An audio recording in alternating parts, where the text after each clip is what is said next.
Good afternoon. I'm Teresa Regan, a fellow Rotarian and a member of the program committee.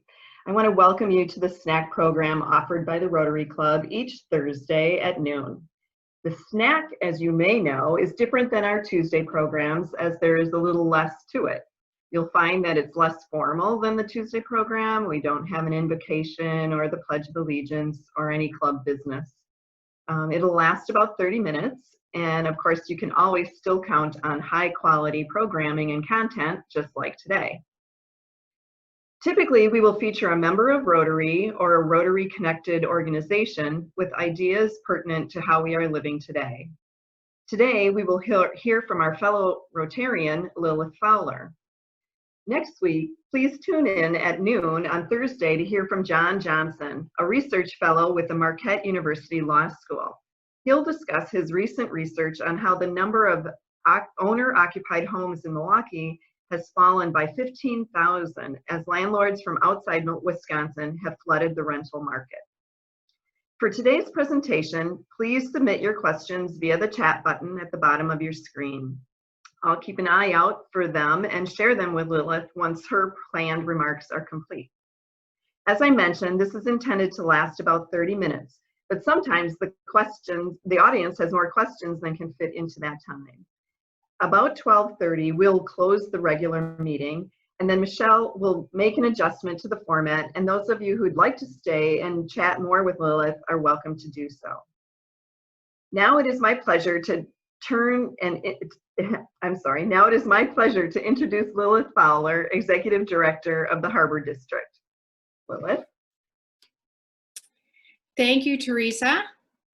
I'm gonna share my screen. And I'm really excited to be joining you guys today for a little chat about things in the Harbor District.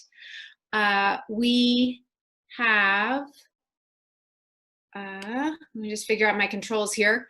I wanted to start by just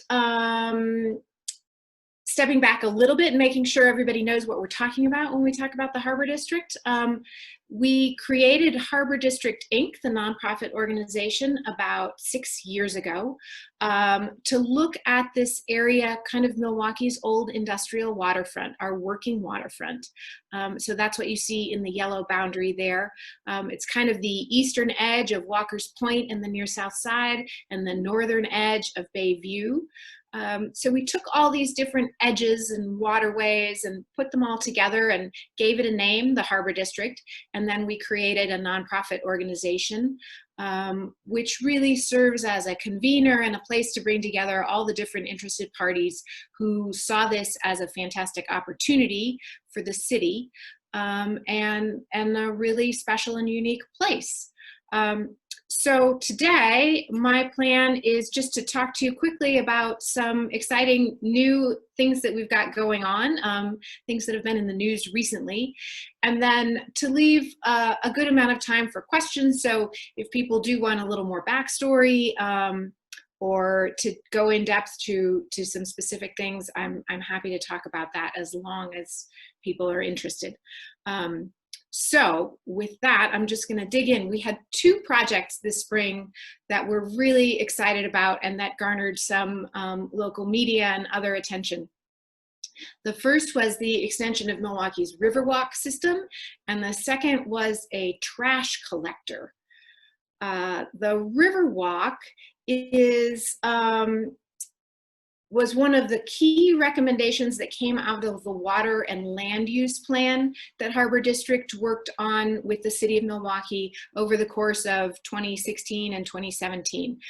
So that plan looked at what are the kind of key catalytic projects that we want to get done to really jumpstart redevelopment in this area. And Riverwalk was high on everybody's list, given how successful that's been downtown and in the 3rd Ward, and what a great sort of community catalyst that is for bringing people back to the waterways. So our Riverwalk route, I'm hoping, Teresa, can you give me a thumbs up if you can see my mouse there pointing to things? Great. So we partnered with the city of Milwaukee to work with property owners to create an overlay district for the Riverwalk. So all of the property owners along the waterfront in the Harbor District basically had to say, yes, we're good with the idea that this is all going to be Riverwalk in the future. So the Plan Commission and the Common Council adopted that overlay district. And what the overlay district does is basically says, if these properties redevelop in the future, if there's new investment in these sites, they must include a Riverwalk. So if you are, for instance, an asphalt tank farm, like right here, and you would like to continue to operate your asphalt tank farm right there unchanged for the next 50 or 100 years, you can do that and you are never required to add a Riverwalk there. If, on the other hand, you buy some old silos and you would like to tear those down and convert them into new condominiums and office space, and you're going to invest in that property, you do have to convert that waterfront to a Riverwalk. So that kind of, those are the triggering mechanisms. And then the city helps pay, the city actually pays 70% of the cost of installing that Riverwalk. And in exchange for that investment, the public gets 24/7, 365-day access to the Riverwalk. Now, in the particular case of the Harbor District, we have some places, for instance, St. Mary's Cement down here along the waterfront on the Kinnickinnic River, where at times it's not safe to have people accessing their waterfront. So even if they had a Riverwalk, they would need to be able to close it from time to time just for operational safety. So we made special exceptions in our Riverwalk zoning documents that say, we'll work through those safety issues with individual property owners, but it's worth it to have that waterfront open, say, 150 days a year rather than closed all the time. So that's kind of the basic framework of creating this new Riverwalk. The route that we worked out, we hired a planning consultant. We had a great team out of Chicago, Site Design. And so they helped develop the route and some of the design guidelines for the Riverwalk. The route will follow South Water Street on land until we're able to, get new development along some of these waterfront properties, and then it would move out to the waterfront. But in the meantime, it will come all the way down South Water Street.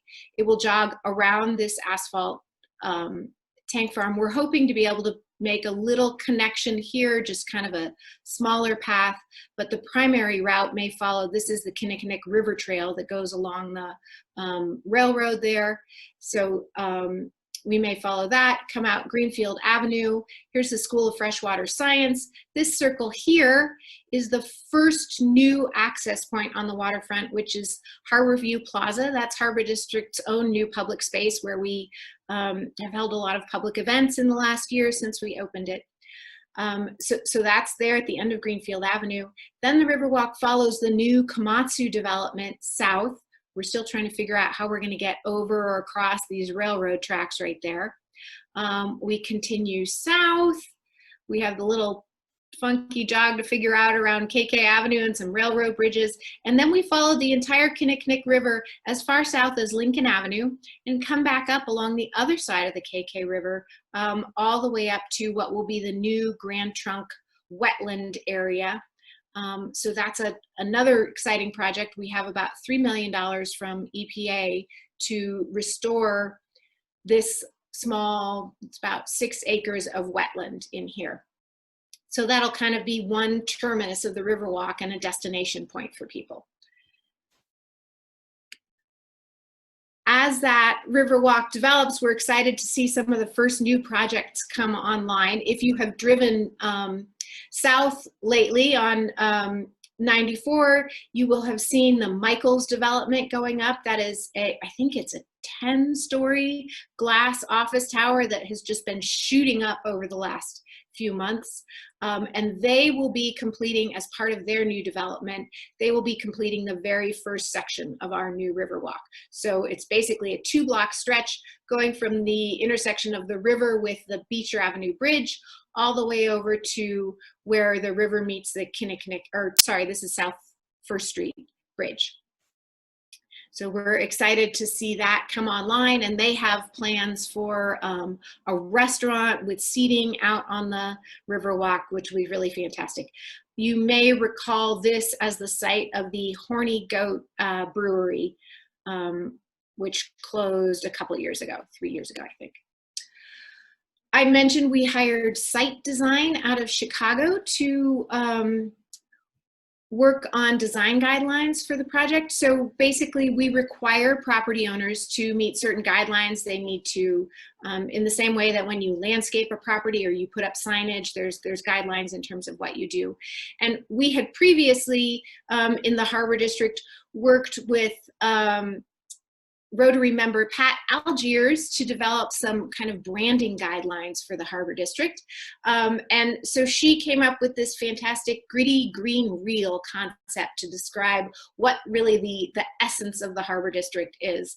And so as we worked with the designers to think about the aesthetic for the new Riverwalk, we thought that's, you know, we really want to make sure that what we choose reflects that. And they came up with the materials that you see here. We had lots of feedback from neighbors and from property owners who really liked the way these looked and felt and thought they suited the place really well. So we actually have plans to start installing some of this kind of monument signage, not yet on the Riverwalk, but kind of in other locations around the district, pointing the way to different areas or just welcoming people to the Harbor District. So that was one key piece of our design guidelines for the Riverwalk. Another key piece was making sure that this is kind of ties into the green piece of that gritty green reel brand statement, making sure that we are including some ecological function in the Riverwalk. So this is completely new for the city of Milwaukee, and as far as I know, new for the world. Property owners will be required to have either upland, either land-based habitat elements or aquatic habitat along their Riverwalk.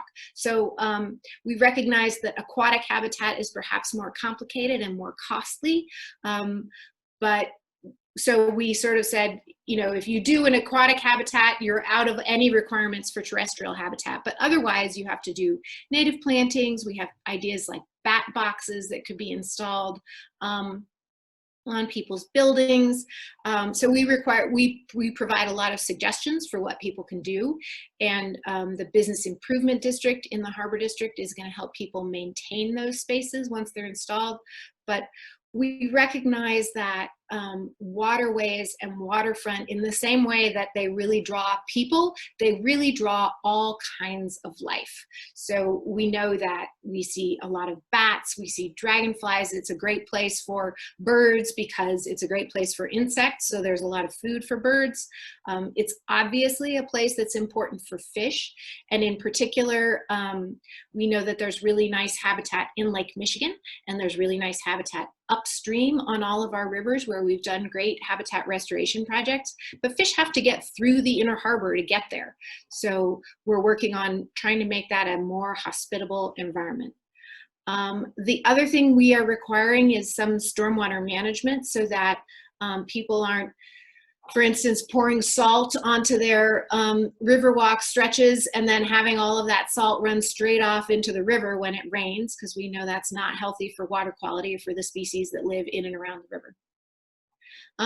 Two really novel things that we worked through with the staff at Department of City Development to make sure everyone felt comfortable with. One was no turf grass along the Riverwalk. And that's for a couple reasons. One, we know it's not great for stormwater management. It tends to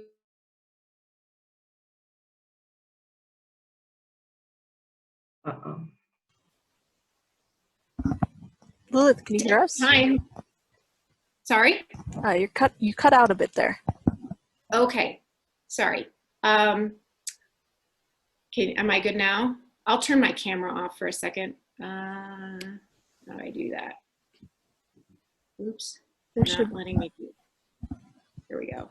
Okay, I'm gonna stop my camera and see if that helps me be more, sound better? Yes, you do sound better. Okay, great. So turf grass. I'm going to assume you guys didn't hear that part. We are not allowing turf grass along the Riverwalk, both because of the environmental impacts of all the fertilizers and herbicides that it takes to have a nice looking lawn, and how those tend to run off into the river. And then secondly, because turf grass tends to be fantastic habitat for Canada geese, which is one of those species that's nobody's that excited about. So what you end up with if you have a big lawn along a waterway is a whole lot of goose poop. And nobody really wants more goose poop. So we said, let's just eliminate turf grass and go with native grass species. They don't require the fertilizer, they don't require mowing, and they're not great habitat for Canada geese. The other thing that we worked a lot on was including trees in the Riverwalk. It can be a pretty hot and kind of barren experience walking along a sidewalk in the middle of summer with no trees, and that's true even if it follows a river. The other thing is trees are really a great place for birds to live and insects to live. So both from a habitat perspective and from the perspective of making this a great place for people, we thought trees were an important addition. The other fun project that I wanted to just share with you guys is the trash interceptor that we are planning to put along the Kinnickinnic River. This is a project we have been talking about for a number of years, really ever since we saw the guy with the googly eyes that you see on your screen there. That is Mr. Trash Wheel, and he lives in Baltimore's Inner Harbor.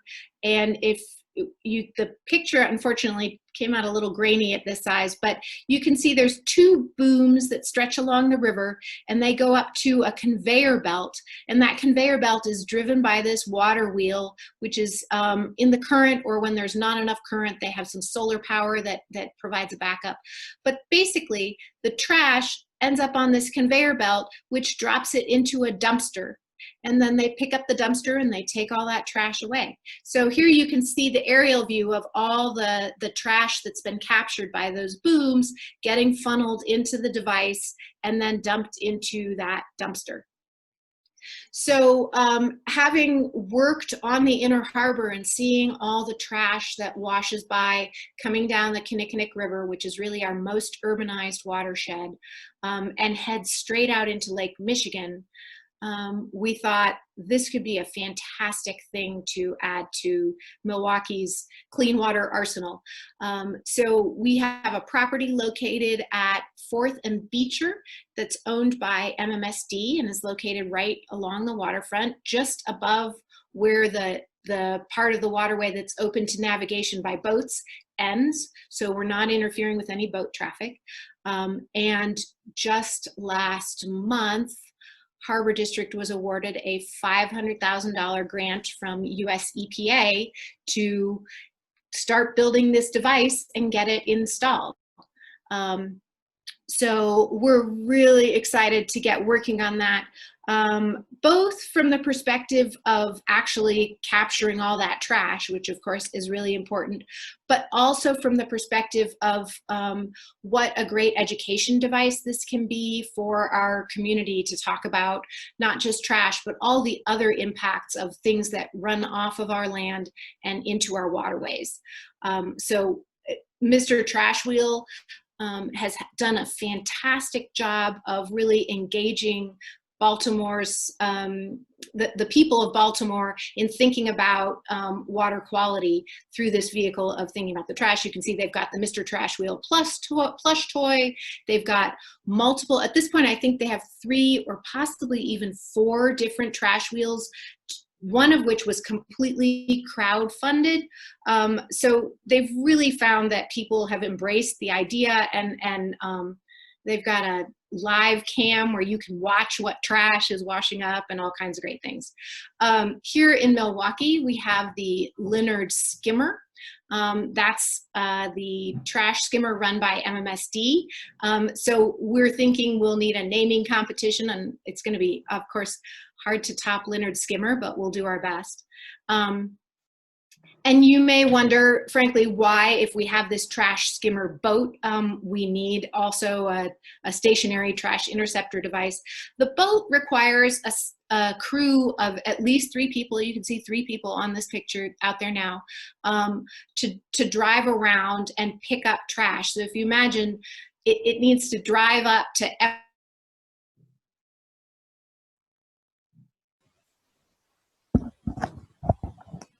Lilith, did you? The problem is they can't send the boat out when the weather's bad. So the trash collector will be able to operate mostly unstaffed and through any kind of storm or wet weather, which is really when we see a lot of trash. I think can you guys hear me okay? Yeah, okay. So those were really, anyway, the key things that I wanted to share a little news about. The trash wheel is something we're just finalizing our grant contract with EPA, and then we'll be putting out a bid request for somebody to build the device for us. And we'll be working on building it and getting it installed over the next 18 months, with the goal of kind of the grand launch and opening in April 2022 in coordination with Milwaukee Riverkeeper's big annual river cleanup day. And at this point, what I would say is I will turn it over to you guys for questions and whatever people are interested in getting a little more detail about. Super. Thank you so very much, Lilith. This has been really interesting, and I am so excited that people are able to hear all of the updates on the Harbor District. I have a couple questions right around Mr. Trash Wheel that I'll start off with. One is, you mentioned that you have the $500,000 grant from the EPA. What is the cost of one of these units? We actually, before we put our proposal into EPA, we did a little research and talked to 2 different companies that might be the provider. One, obviously, the builder of Mr. Trash Wheel in Baltimore, and the other, the company this is a Wisconsin-based company that built the Liner skimmer for MMSD. And they both came in around $500,000 as an estimate for the actual device. So the EPA grant should get us most of the way there. In addition to the device cost, we'll have the cost of some site improvements at the MMSD site, which MMSD has committed to cover. So that was a great contribution and match from them. And then we'll need to install it. We'll need to do some work in the river in terms of pilings and how we stabilize it, getting those booms, figuring out how the dumpster gets picked up and delivered and that kind of thing. The other commitment that we had was from Milwaukee's Department of Public Works, who said they would take care of picking up the trash for us. So we have the Business Improvement District, who will provide staff as kind of the troubleshooting, ongoing maintenance, repairs kind of work, and then Public Works and MMSD both really making great matching commitments for the project. So I'm thinking the total cost of everything is around $800,000. Fingers crossed. Right. Are the boats able to get past it when it's in the river? It will have. Let me go back one on my screen. So you can see these booms that they have in Baltimore. That's because this channel is not really one that boat traffic goes up. What we will have, there's no motorized boat traffic at the stretch of the KK where we're thinking of putting it, but we do still see paddlers going upstream. So what we'll do is kind of interleave 2 booms on one side so that a boat could kind of zigzag between them. If there's a ton of trash in the water, they would have to paddle through all that trash. But usually when you see a volume of trash like this, it's kind of a high weather, stormy situation. So we're hoping that the times when there's a lot of trash and a lot of paddlers is limited.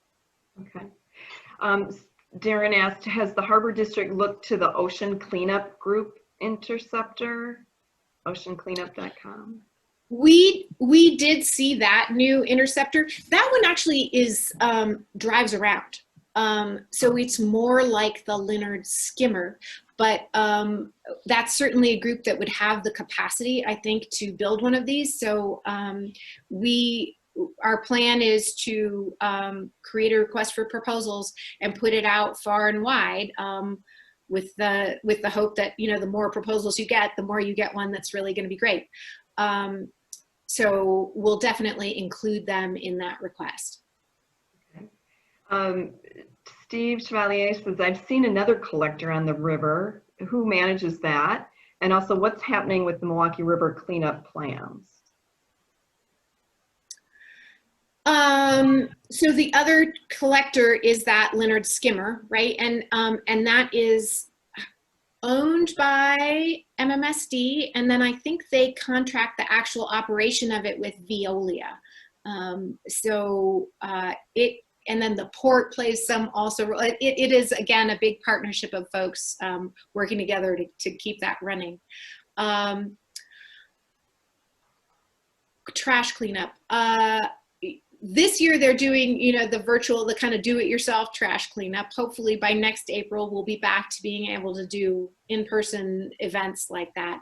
And then our hope is in 2022 to be able to do just a really great festival where we have their river cleanup that they usually do on a Saturday in April, that we would time the sort of grand opening or launch or whatever it ends up being of our new device for that same day, and maybe close off the chunk of Beecher Street right in front of the device so that we can have a big party in the street fair and celebration on that day of the river cleanup.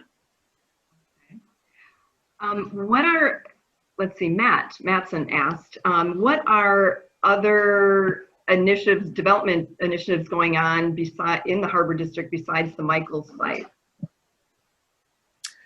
There are a few. I'm just going to go all the way back to the map here. So lots of people have probably heard about the Komatsu project, which takes this big chunk of land right in the middle of the harbor. Komatsu, you can actually almost see them out here at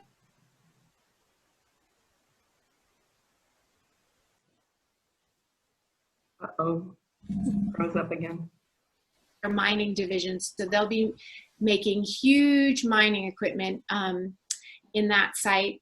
I'm just gonna stop my video again because it looks like I'm maybe glitchy. So Komatsu is a really big one that could be 1,000 jobs on this site. There's going to be a manufacturing facility as well as a headquarters and R&D kind of office facility here. At the north end of the Harbor District, Mandel Group has some waterfront property up here that they are planning. Harbor Yards is the name of that development that they're working on. And then immediately north of them, kind of at the corner of Pittsburgh and South Water Street, VJS has a project that's apartment buildings up there. And Forward Space, which is an office furniture supplier, is opening a new showroom, and that is just kitty corner from Michael, so it'll be visible as you come up the freeway right here at the corner of the river. And they've already reached out to us. They're super excited for the trash wheel. The trash wheel location, by the way, is right there just south of the Beecher Street Bridge. And then the port is currently in negotiations with someone for a new development that would use this triangle property here on the waterfront, as well as some of this property here at the back that the port owns. And then in the center of that, where you see there's still trees, that is the Grand Trunk wetland. Those are kind of the big projects that are in the works right now. Vanguard Partners is working on a project for, I think, this site right here next to Kinnickinnick Avenue, kind of between Kinnickinnick and First Street on the north bank of the river. And I'm not exactly sure what their plan is for that right now. Super. Well, thank you so very much. We have more questions, and I am hoping that some people will want to stick around for more one-on-one with Lilith, but I'd want to be respectful of everyone's time and cut the main program off now at 12:30. Thank you so very much, Lilith. And for those of you who have more questions, and I'll share those from the chat, we'll start up as soon as Michelle changes the format.